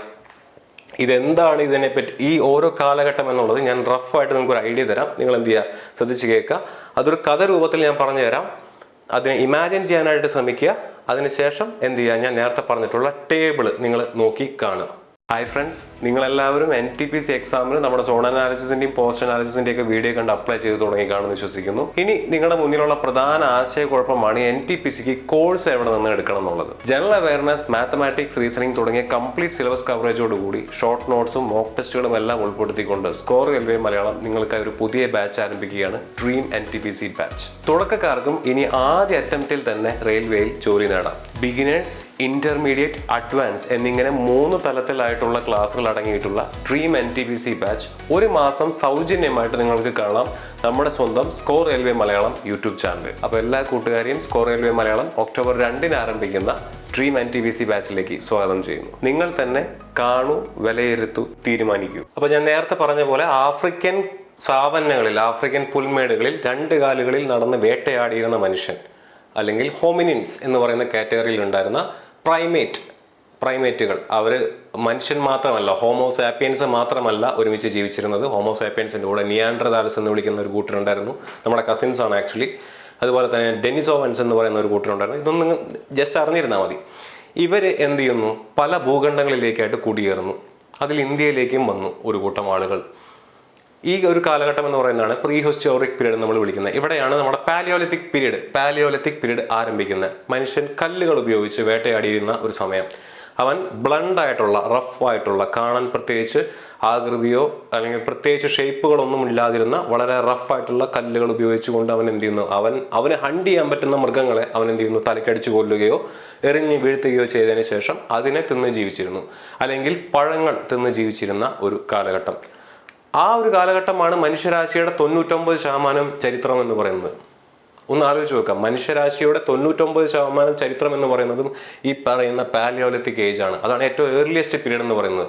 കാരണം അത് അത്രയും കാലഘട്ടം, അത് ഏകദേശം 20 ലക്ഷം വർഷം മുന്നെയാണ് പാലിയോലിത്തിക് ഏജ് റഫ്ലി ഇന്ത്യയിൽ ആരംഭിക്കുന്നു എന്ന് പറയുന്നത്. NCERT എഴുതിയിരിക്കുന്ന ടൈം പീരീഡ് എടുത്ത് നോക്കുകയാണെന്നുണ്ടെങ്കിൽ 20 ലക്ഷം വർഷം അഥവാ 2 മില്യൺ ഇയേഴ്സ് തൊട്ട് 35,000 വർഷത്തോളം നീണ്ടു നിൽക്കുന്ന, അല്ലെങ്കിൽ 12,000-ഓളം വർഷം നീണ്ടു നിൽക്കുന്ന ഒരു കാലഘട്ടത്തെയാണ് നമ്മൾ പാലിയോലിത്തിക് ഏജ് എന്ന് വിളിക്കുന്നത്. 12,000-നും 10,000 BCക്കും ഇടയിൽ നീണ്ടു നിൽക്കുന്ന ഒരു കാലഘട്ടത്തിനാണ് നമ്മൾ വിളിക്കുന്നത് മെസോലിത്തിക് എന്ന് വിളിക്കുന്നത്. 10,000 BCക്ക് ശേഷമുള്ള കാലഘട്ടത്തിനെയാണ് നമ്മൾ എന്ന് വിളിക്കുന്നത് നിയോലിത്തിക് ഏജ് എന്ന് വിളിക്കുന്നത്. സോ അങ്ങനെ വേട്ടയാടി ജീവിച്ചിരുന്ന മനുഷ്യൻ എന്ത് ചെയ്യുന്നു? പയ്യെ പയ്യെ അവൻ ഉപയോഗിച്ചിരിക്കുന്ന കല്ലിൻ്റെ രൂപങ്ങൾ മാറി തുടങ്ങി. ബ്ലണ്ട് ആയിട്ടുള്ള ടൂൾസ് കുറച്ചുകൂടെ സൊഫിസ്റ്റിക്കേറ്റഡ് ആയിട്ട് മാറി തുടങ്ങി. എന്ന് പറഞ്ഞു കഴിഞ്ഞാൽ മീൻ വലകൾ തുന്നുന്നതിനുള്ള സൂചി, മീൻ പിടിക്കുന്നതിനുള്ള ഹുക്ക് തുടങ്ങിയ കാര്യങ്ങളൊക്കെ അവൻ ഉണ്ടാക്കാൻ പഠിക്കുന്നു. അപ്പോൾ അവൻ ചൂണ്ടയിടാൻ പഠിക്കുന്നു, വല നെയ്യാൻ പഠിക്കുന്നു. അതുപോലെ തന്നെ ഈ ഒരു കാലഘട്ടത്തിലേക്ക്, മെസോലിത്തിക് എന്ന് പറയുന്ന ഒരു കാലഘട്ടത്തിലേക്ക് എത്തുമ്പോൾ, അതായത് ഏകദേശം ഒരു 12,000 വർഷം മുന്നേ ആവുന്ന ഒരു സമയമാകുമ്പോഴേക്കും ക്ലൈമറ്റ് ചേഞ്ച് സംഭവിക്കുന്നുണ്ട്. ഐസ് ഏജ് എന്ന് പറയുന്നതിൽ നിന്നും ഭൂമി കുറെ കൂടെ വാമറായിട്ട് വരുന്നതായിട്ട് നമുക്ക് കാണാൻ സാധിക്കും. ചൂട് കൂടുന്നതായിട്ട് കാണാൻ സാധിക്കും. ഈ ചൂട് കൂടുമ്പോൾ എന്ത് ചെയ്യും? മഞ്ഞിൻ്റെ അടിയിൽ കിടന്നിരുന്ന പല സ്ഥലങ്ങളും പിന്നീട് എന്തായി മാറുന്നു? പുൽമേടുകളായിട്ട് മാറുന്നു. അപ്പോൾ അവന് ഹണ്ട് ചെയ്യാൻ പറ്റുന്ന മനുഷ്യന് ഹണ്ട് ചെയ്യാൻ പറ്റുന്ന എനിമൽസിൻ്റെ എണ്ണം കൂടുന്നു. അവൻ മാനുകളെ, കാറ്റിൽസിനെയൊക്കെ ഹണ്ട് ചെയ്യാൻ തുടങ്ങുന്നു. കാറ്റിൽസിനെ ഹണ്ട് ചെയ്യുന്നതിന് പകരം ആ മൃഗങ്ങളെ, ഇപ്പോൾ പശു പോലെയുള്ള ജീവികളൊക്കെ എന്താണ് തിന്ന് ജീവിച്ചിരിക്കുന്നതെന്ന് മനസ്സിലാക്കി എന്ത് ചെയ്യുന്നു? അതിനെ ഡൊമസ്റ്റിക്കേറ്റ് ചെയ്യാനായിട്ട് തീരുമാനിക്കുന്നു. അപ്പോൾ ഇവന് വേട്ടയാടേണ്ട ആവശ്യമില്ല. അവന് വേട്ടയാടേണ്ട, അല്ലെങ്കിൽ അവന് കഴിക്കേണ്ട ജീവികളെ അവൻ എന്ത് ചെയ്യുന്നു? ഡൊമസ്റ്റിക്കേറ്റ് ചെയ്യുന്നു. പശുവാണെന്നുണ്ടെങ്കിൽ പശുവിനെയൊക്കെ ഡൊമസ്റ്റിക്കേറ്റ് ചെയ്യുന്നു. പാൽ ഉൽപ്പന്നങ്ങൾ മറ്റു കാര്യങ്ങൾക്ക് വേണ്ടി ഉപയോഗിക്കുന്നു. കൃഷി, അത് ഈ പറഞ്ഞ പോലെ ധാന്യങ്ങൾ, ഇവൻ ഗ്യാദർ ചെയ്ത് നടന്നിരുന്ന ധാന്യങ്ങളിൽ നല്ല ധാന്യം ഏതാണ്, അത് ഏത് സമയത്താണ് അതിൻ്റെ വിളവെടുപ്പ് എന്നുള്ളതൊക്കെ മനസ്സിലാക്കി അവൻ എന്ത് ചെയ്യുന്നു? അതിൻ്റെ വിത്ത് ശേഖരിച്ച് കൃഷി ഇറക്കാൻ തീരുമാനിക്കുന്നു. അങ്ങനെ അഗ്രികൾച്ചർ ലൈഫും ഡൊമസ്റ്റിക്കേഷൻ ഓഫ് എനിമൽസും അവൻ സ്റ്റാർട്ട് ചെയ്യുന്നു. ടൂൾസിനകത്തും ഈ പറഞ്ഞ പോലെ മാറ്റങ്ങൾ സംഭവിക്കുന്നു. അവൻ സൂചി ഉപയോഗിക്കാൻ തുടങ്ങുന്നു, ഹുക്ക് ഉപയോഗിക്കാൻ തുടങ്ങുന്നു. കുറേ കൂടെ മൈക്രോ ലിത്ത് രീതിയിലുള്ള അല്ലെങ്കിൽ ചെറിയ രീതിയിലുള്ള ടൂൾസൊക്കെ ഉപയോഗിക്കാൻ തുടങ്ങുന്നു. ചെറിയ രീതിയിലുള്ള ടൂൾസ് ഉപയോഗിക്കാനാണ് ഏറ്റവും പാട്. വലിയ രീതിയിലുള്ള ടൂൾസ് ഉപയോഗിക്കാനൊക്കെ കുറച്ചുകൂടി എളുപ്പമാണ്. അതിനും ശേഷം അവൻ മുന്നോട്ട് പോകുമ്പോൾ നമുക്ക് ഈ പറഞ്ഞ പോലെയുള്ള എഴുത്തുകൾ ചെറിയ രീതിയിൽ കാണാൻ പറ്റും. മൺപാത്രങ്ങൾ കാണാൻ പറ്റും. കാരണം കൃഷി തുടങ്ങിക്കഴിഞ്ഞാൽ ഓട്ടോമാറ്റിക്കായിട്ട് വിളവെടുപ്പ് വരും. ഈ വിളവെടുക്കുന്ന സാധനങ്ങൾ എന്ത് ചെയ്യേണ്ടി വരുന്നു? ശേഖരിച്ച് വെക്കേണ്ടി വരുന്നു. അപ്പോഴാണ് മൺപാത്രങ്ങളുടെ ആവശ്യം അവനുണ്ടാവുന്നത്. അവൻ എന്ത് ചെയ്യുന്നു? മൺപാത്രങ്ങൾ ഉണ്ടാക്കാൻ തുടങ്ങുന്നു. അവിടെ നിന്നിട്ട് നമുക്ക് പോട്ടറിയും കാണാൻ പറ്റും. സോ ഈ രീതിയിലാണ് ഈ മൂന്ന് കാലഘട്ടങ്ങൾ പുരോഗമിക്കുന്നത്. ആ 3 കാലഘട്ടങ്ങളും നമുക്ക് എന്ത് ചെയ്യാൻ പറ്റും? 3 കാലഘട്ടങ്ങളുടെ അവശേഷിപ്പുകളും ഇന്ത്യയിൽ കാണാൻ പറ്റും. 3 കാലഘട്ടത്തിലെ ജീവിത രീതികൾ നമ്മൾ ഈ നേരത്തെ പറഞ്ഞ പോലുള്ള ആർക്കിയോളജിക്കൽ എവിഡൻസിൽ നിന്നും നമ്മൾ അനുമാനിക്കുകയാണ്, നമ്മൾ വിചാരിക്കുകയാണ് ആയിരിക്കും അവർ ജീവിച്ചിരിക്കുന്നത് എന്നുള്ളത്. ഇനി ഇതിനൊരു ടേബിൾ ഫോർമാറ്റിലാക്കി നമുക്ക് നോക്കാം. പീരീഡ് കൊടുത്തിട്ടുണ്ട്, പീരീഡിന്റെ ടൈം സ്പാൻ കൊടുത്തിട്ടുണ്ട്. പാലിയോലിത്തിക് ഏജ് എന്ന് പറയുന്നത് 2 മില്യൺ അഥവാ 20 ലക്ഷം വർഷം മുതൽ ഏകദേശം 12,000 BCE വരെയുള്ള കാലഘട്ടത്തിനാണ് വിളിക്കുന്നത്. മെസോലിത്തിക് ഏജ് എന്ന് പറഞ്ഞാൽ 12,000 BCE മുതൽ 10,000 BCE വരെയുള്ള ഒരു ഏകദേശം 2000-ഓളം വർഷം നീണ്ടു നിൽക്കുന്ന ഒരു കാലഘട്ടം. അതിനുശേഷം ഇപ്പുറത്തേക്കുള്ളതിനെ നിയോലിത്തിക് എന്ന് വിളിക്കുന്നു. ആൻഡ് ഇതൊരു കൃത്യമായിട്ടുള്ള ഡിമാർക്കേഷൻ അല്ല. നമുക്ക് കൃത്യമായിട്ട് പറയാൻ പറ്റുമോ 12,000 വർഷം മുന്നേ പാലിയോലിത്തിക് വർഷം ഇവിടെ തീർന്നു, തൊട്ടടുത്ത വർഷം തൊട്ട് മെസോലിത്തിക് തുടങ്ങി എന്ന് പറയാൻ പറ്റുമോ? ഇല്ല, അങ്ങനൊന്നും നമുക്ക് ഹിസ്റ്ററിയിൽ പറയാൻ പറ്റില്ല. ഇതെല്ലാം ഒരേ സമയം സഞ്ചരിച്ചിരുന്ന, അല്ലെങ്കിൽ ഒരേ സമയത്ത് ഇന്ത്യയിൽ ഈ 3 കാലഘട്ടങ്ങളും ഉണ്ടായിട്ടുള്ള സമയം പോലും ഉണ്ടായിരിക്കാം. മനസ്സിലാവുന്നുണ്ടോ? ഹിസ്റ്ററിയിൽ നമ്മൾ ഇത് റഫായിട്ട് പറയുന്ന ഒരു എസ്റ്റിമേറ്റ് ആണ്. അതുകൊണ്ട് ഈ വർഷങ്ങൾക്ക് കാര്യമായിട്ടുള്ള ഒരു പ്രസക്തി ഇല്ല. ഇനി ഫീച്ചേഴ്സ് എന്തൊക്കെയാണ്? പാലിയോലിത്തിക്കിന്റെ പ്രത്യേകത എന്ന് പറഞ്ഞു കഴിഞ്ഞാൽ പാലിയോലിത്തിക്കിനെ നമ്മൾ വീണ്ടും 3 ആയിട്ട് ഡിവൈഡ് ചെയ്യുന്നുണ്ട്. ലോവർ, മിഡിൽ ആൻഡ് അപ്പർ എന്ന് പറയുന്നത് അറിഞ്ഞിരുന്നാൽ മതി. ഹാബിറ്റേഷൻ കം ഫാക്ടറി സൈറ്റ്സ്, ഇത് NCERT-ക്കകത്ത് കൊടുത്തിട്ടുള്ള ഒരു പേരാണ്. ഹാബിറ്റേഷൻ കം ഫാക്ടറി സൈറ്റ്സ് എന്ന് പറയുന്നത് എവിടെ കാണാം? പാലിയോലിത്തിക്കിൽ കാണാം. എന്താണ് ഈ ഹാബിറ്റേഷൻ കം ഫാക്ടറി സൈറ്റ്സ് എന്ന് പറഞ്ഞു കഴിഞ്ഞാൽ, കല്ല് ആയിരുന്നു ലിത്തിക്. ഈ ലിത്ത് എന്ന് പറഞ്ഞാൽ കല്ലെന്നാണ് അർത്ഥം. Paleo means old, neo means new, meso means middle, നടുക്കുള്ളത് എന്നർത്ഥം. സോ പാലിയോലിത്തിക് എന്ന് പറഞ്ഞാൽ ഓൾഡ് സ്റ്റോൺ ഏജ്, മെസോലിത്തിക് എന്ന് പറഞ്ഞാൽ മിഡിൽ സ്റ്റോൺ ഏജ്, നിയോലിത്തിക് എന്ന് പറഞ്ഞാൽ ന്യൂ സ്റ്റോൺ ഏജ്, പുതിയ ടൂൾസ് ഉപയോഗിക്കുന്ന ഒരു കാലഘട്ടം. ഇത് ഇടയിൽ വരുന്ന ഒരു കാലഘട്ടം, ഇത് ഓൾഡ് കാലഘട്ടം. So habitation cum factory sites എന്ന് പറഞ്ഞു കഴിഞ്ഞാൽ കല്ല് ഉപയോഗിക്കുന്നതിന് വേണ്ടി നല്ല കല്ലുള്ള സൈറ്റുകളിൽ അവൻ എന്ത് ചെയ്യുന്നു? സെറ്റിൽ ചെയ്യുമായിരുന്നു. അപ്പോൾ അവിടെ എന്ത് ചെയ്യുന്നു? കല്ലുകൾ ടൂൾസ് ആയിട്ട് ഉപയോഗിക്കുന്നതിൻ്റെ സൈറ്റുകൾ നമുക്ക് കാണാൻ സാധിക്കും. അതുപോലെ തന്നെ അവിടെ ജീവിച്ചിരുന്നു മനുഷ്യൻ, അതിന് വേണ്ടി ജീവിച്ചിരുന്നതായിട്ടും നമുക്ക് കാണാൻ സാധിക്കും. അത്തരത്തിലുള്ള സൈറ്റുകൾ വിളിക്കുന്നതാണ് ഹാബിറ്റേഷൻ കം ഫാക്ടറി സൈറ്റ്സ്. അവിടെ എന്ത് ചെയ്യുന്നു? കല്ലിനെ ഷേപ്പ് ചെയ്യുന്നതിന് വേണ്ടി, ഇപ്പോൾ ഒരു ഉരുളം കല്ലാണ് കയ്യിൽ കിട്ടിയത്, ഇതിനെ കത്തിയുടെ രൂപത്തിലാക്കണം എന്നുണ്ടെങ്കിൽ നിങ്ങൾക്ക് എന്ത് ചെയ്യേണ്ടി വരും? ചെത്തി മിനുക്കേണ്ടി വരും. ചെത്തി മിനുക്കുമ്പോൾ എന്ത് ചെയ്യും? ഈ ഉരുളം കല്ലിൽ നിന്ന് ചെത്തുന്ന ഭാഗങ്ങളെല്ലാം അവശേഷിപ്പുകളായിട്ട് അവിടെ കിടക്കും. ഇത് പിന്നീട് നമുക്ക് ആർക്കിയോളജിക്കൽ എവിഡൻസ് ആയിട്ട് കിട്ടും. അപ്പോൾ നമുക്ക് എന്ത് വിചാരിക്കാം? ഇവിടെയാണ് ആ കാലഘട്ടത്തിലെ മനുഷ്യൻ എന്ത് ചെയ്തിരുന്നത്? ഉരുളം കല്ലുകൾ അല്ലെങ്കിൽ പല രീതിയിലുള്ള കല്ലുകളെ ചെത്തി മിനുക്കി എന്താ പറയുക, കൂർത്ത മുനയുള്ള ആയുധങ്ങളാക്കി മാറ്റിയിട്ടുള്ളതെന്ന്. ഇവിടെ നോക്കിയാൽ നമുക്ക് കാണാൻ പറ്റും. ഇതൊക്കെ പാലിയോലിത്തിക് കാലഘട്ടത്തിൽ ഉപയോഗിച്ചിരുന്ന ടൂൾസ് ആണ്. ലോവർ പാലിയോലിത്തിക് എന്ന് പറഞ്ഞാൽ ഏറ്റവും പ്രാകൃത കാലഘട്ടങ്ങളിൽ ഉപയോഗിച്ചിരുന്ന ടൂൾസ്, പ്രത്യേകിച്ച് ആകൃതിയൊന്നും അവിടെ ഉണ്ടായിരുന്നില്ല. എന്നാൽ പിന്നീട് മിഡിൽ പാലിയോലിത്തിക്ക് വരുമ്പോൾ കുറച്ചും കൂടെ ഷേപ്പുകൾ വരുന്നത് കാണാൻ പറ്റും. അപ്പർ പാലിയോലിത്തിക്കിലേക്ക് വരുമ്പോൾ എന്ത് ചെയ്യാം? കുറച്ചുകൂടെ നല്ല ഷേപ്പുള്ള ആയുധങ്ങളെ നമുക്ക് കാണാൻ സാധിക്കും. ഇനി മെസോലിത്തിക് കാലഘട്ടത്തിലേക്ക് വരുമ്പോൾ നോക്കുക, നല്ല ഷേപ്പുള്ള കൃത്യമായിട്ടുള്ള ഷേപ്പുകളുള്ള ആയുധങ്ങളെ നമുക്ക് കാണാൻ സാധിക്കുന്നുണ്ട്. സോ ഇങ്ങനെയാണ് ആയുധങ്ങളുടെ ഒരു എവല്യൂഷൻ. ഇതെല്ലാം കല്ലുകൊണ്ട് അവൻ ചെത്തിമിനുക്കി ഉണ്ടാക്കുന്നതാണ് കല്ലും എല്ലും. അതായിരുന്നു ആ കാലഘട്ടത്തിലെ മനുഷ്യന്റെ പ്രധാനപ്പെട്ട ആയുധങ്ങൾ എന്ന് പറഞ്ഞു കഴിഞ്ഞാൽ. നോക്കാം. So classified into lower middle and upper palaeolithic. അവിടെ ഹാബിറ്റേഷൻ കം ഫാക്ടറി സൈറ്റ്സ് ഉണ്ടായിരുന്നു. അവിടെ പ്രധാന ജീവിത രീതി എന്ന് പറയുന്നത് ഹണ്ടർ ഗേദർ ആയിരുന്നു. പ്രധാനപ്പെട്ട സൈറ്റുകൾ ഒന്ന് പഠിച്ചു വെക്കുക. എൻസിആർടിക്കകത്ത് കൊടുത്തുള്ള സൈറ്റുകളാണ് ബെലൻ വാലി, ഭിംബേഡ്ക മഹാരാഷ്ട്രയിലാണ്, ബെലൻ വാലി UP-യിലാണ്, കർണൂൾ കേവ്സ് ആന്ധ്രാപ്രദേശിലാണ്, സോഹൻ വാലി ഇന്നത്തെ പാകിസ്ഥാനിലാണ്, ഹുൻസ്ഗി കർണാടകയിലാണ്. ഇത്രയും കാര്യങ്ങളൊന്ന് ഇതിനെ പറ്റിയിട്ട് ജസ്റ്റ് ഒന്ന് മനസ്സിലാക്കി വെക്കുക. ഇനി മെസോലിത്തിക് പീരീഡ് എന്ന് പറയുന്നതിനകത്ത് നമുക്ക് എന്ത് കാണാൻ പറ്റും? അപ്പിയറൻസ് ഓഫ് മൈക്രോലിത്ത് ആണ് ഞാൻ നേരത്തെ കാണിച്ചത്. ഇത് കണ്ട ചെറിയ ടൂൾസ് ആണ്. ഈ ചെറിയ ടൂൾസിനെ കാണാൻ സാധിക്കുന്നത് മെസോലിത്തിക് പീരീഡ് അഥവാ മിഡിൽ സ്റ്റോണേജിലാണ്. ആൻഡ് അവിടെ എന്ത് ചെയ്യുന്നു? സെറ്റിലെ ലൈഫ് ആരംഭിച്ചു തുടങ്ങുന്നതായിട്ട് നമുക്ക് കാണാൻ പറ്റും. ഏർലി സയൻസ് ഓഫ് പോട്ടറി, മൺപാത്രങ്ങളും നമുക്ക് ചെറിയ രീതിയിൽ കാണാൻ സാധിക്കുന്നുണ്ട്. അത് എവിടേക്കാണുള്ളത്? സകനക്കല്ല് കർണാടകയിലും, തേന്മല കേരളത്തിലെ തെന്മല എന്ന് പറയുന്ന സ്ഥലവും എന്തിന് എക്സാമ്പിളാണ്? മെസോലിത്തിക് സൈറ്റിന് എക്സാമ്പിളാണ്. നിയോലിത്തിക് സൈറ്റ് എന്ന് പറഞ്ഞാൽ ഇന്ന് കാണുന്ന ഒരു രീതിയിലേക്ക് മനുഷ്യന്റെ എവല്യൂഷൻ വന്നിട്ടുള്ള ഒരു കാലഘട്ടമാണ്. അവിടെ മെഗാലിത്തിക് ആർക്കിടെക്ചർ നടക്കുന്ന കാണാൻ പറ്റും. വലിയ സ്ട്രക്ചേഴ്സ് മനുഷ്യർ പണിയുന്നതായിട്ട് നമുക്ക് കാണാൻ സാധിക്കുന്നുണ്ട്. നമ്മൾ നേരത്തെ പറഞ്ഞ കുടക്കല്ല് പോലുള്ള കാര്യങ്ങളൊക്കെ ഇവിടെയാണ് വരുന്നത്. പോളിഷ്ഡ് സ്റ്റോൺ ടൂൾസ് എല്ലാം കുറച്ചുകൂടെ പോളിഷ്ഡ് ആണ്. കൃഷി ആരംഭിക്കുന്നതായിട്ടും മൃഗങ്ങളെ ഡൊമസ്റ്റിക്കേറ്റ് ചെയ്യുന്നതായിട്ടും മൺപാത്രങ്ങൾ ഉണ്ടാക്കുന്നതായിട്ട് നമുക്ക് കാണാൻ സാധിക്കും. കൃഷി ഉണ്ടെങ്കിലേ മൺപാത്രങ്ങൾക്ക് പ്രസക്തിയുള്ളൂ. പാത്രങ്ങൾ എന്തിനാണ്?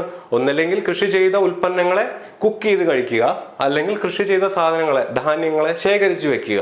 അപ്പോൾ അത് രണ്ടും ഏകദേശം ഒരേ സമയത്താണ് ഉണ്ടാവുന്നത്. ആ സമയത്ത് തന്നെയാണ് മൃഗങ്ങളെയും ഡൊമസ്റ്റിക്കേറ്റ് ചെയ്യാനായിട്ട് പഠിക്കുന്നത്. ഇനി പയ്യമ്പള്ളി തമിഴ്നാടും ബിർസാവും കശ്മീരിലെ ബിർസാം എന്ന് പറയുന്ന സ്ഥലവും, ഇത് രണ്ടുമാണ് പ്രധാനപ്പെട്ട നിയോലിത്തിക് സൈറ്റ്. സോ ഇത്രയും കാര്യങ്ങൾ പ്രീ ഹിസ്റ്റോറിക് പീരീഡിലായിട്ട് നിങ്ങൾ എന്ത് ചെയ്യുക? പഠിച്ചു വെക്കണം. ഇതാണ് അതുമായിട്ട് ബന്ധപ്പെട്ട ടൂൾസ്. ഇനി സ്റ്റഡി ഓഫ് കോയിൻസ്, നേരത്തെ പറഞ്ഞിട്ടുള്ള ചോദ്യങ്ങൾ. സ്റ്റഡി ഓഫ് കോയിൻസ് എന്താണ്? ന്യൂമിസ്മാറ്റിക്സ് ആണ്, നമ്മൾ നേരത്തെ കണ്ടതാണ്. What is the name given to the earliest period characterised by the use of stone tools? ഈ തന്നിരിക്കുന്നതിൽ ഏറ്റവും ഏർലിയസ്റ്റ് പീരീഡ് ഏതാണ്? പാലിയോലിത്തിക് ആണ്. Who among the following is called the father of Indian archaeology? ആരെയാണ് വിളിക്കുന്നത്? അലക്സാണ്ടർ കണ്ണിങ്ഹാമിനെയാണ് വിളിക്കുന്നത്. So ഈ 3 ചോദ്യങ്ങളുടെ ഉത്തരം നിങ്ങൾക്ക് കിട്ടി. സോ ഈ രീതിയിലായിരിക്കും നമ്മുടെ ക്ലാസ്സുകൾ മുന്നോട്ട് പോകുന്നുണ്ടായിരിക്കുക. ചോദ്യങ്ങൾ ആദ്യം പരിചയപ്പെടും. ആ ചോദ്യങ്ങൾ എങ്ങനെ, നിങ്ങൾക്ക് ആ ചോദ്യങ്ങൾ എവിടെ നിന്നാണ് നിങ്ങൾ പഠിക്കേണ്ടതെന്നുള്ളതായിരിക്കും നമ്മുടെ ക്ലാസ്സിനകത്ത് നമ്മൾ ഡിസ്കസ് ചെയ്യുന്നുണ്ടായിരിക്കും. അതിനുശേഷം നമ്മൾ എന്ത് ചെയ്യും? ആ ചോദ്യങ്ങളെ സോൾവ് ചെയ്ത് നിങ്ങളുടെ മുന്നിലേക്ക് കാണിച്ചു തരും.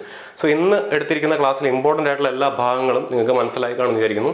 ഇതാണ് ഹിസ്റ്ററി എന്ന് പറയുന്ന വിഷയത്തിൻ്റെ ഒരു ആമുഖം. ഈ രീതിയിലായിരിക്കും നമ്മുടെ ചരിത്രത്തിൻ്റെ ക്ലാസ് മുന്നോട്ട് പോകുന്നുണ്ടായിരിക്കുക.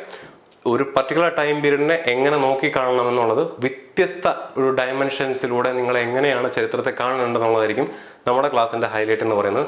നിങ്ങൾ എന്ത് ചെയ്യുക? നമ്മുടെ NTPC ഡ്രീം ബാച്ചിൻ്റെ ഭാഗമായിട്ട് നമ്മൾ എന്ത് ചെയ്യുന്നുണ്ട്? ഒരു 1 month ഫ്രീ ട്രയൽ യൂട്യൂബിൽ നമ്മുടെ ക്ലാസ്സുകൾ നമ്മൾ പ്രൊവൈഡ് ചെയ്യുന്നുണ്ട്. നമ്മുടെ ക്ലാസ്സുകൾ നിങ്ങൾ കാണുക. ഓരോ ക്ലാസ്സിന് ശേഷവും ആ പർട്ടിക്കുലർ ടോപ്പിക്കുമായിട്ട് ബന്ധപ്പെട്ടുള്ള ടെസ്റ്റുകൾ നമ്മൾ നമ്മുടെ ആപ്പിനകത്ത് പ്രൊവൈഡ് ചെയ്യുന്നുണ്ട്. നിങ്ങൾ എന്ത് ചെയ്യുക? ആപ്പിൽ കയറി ആ ടെസ്റ്റുകൾ ചെയ്യുക. അങ്ങനെ നമ്മുടെ ക്ലാസ് നിങ്ങളൊന്ന് അറ്റൻഡ് ചെയ്ത് നോക്കുക. അടുത്ത ക്ലാസ്സിൽ നമുക്ക് വീണ്ടും കാണാം.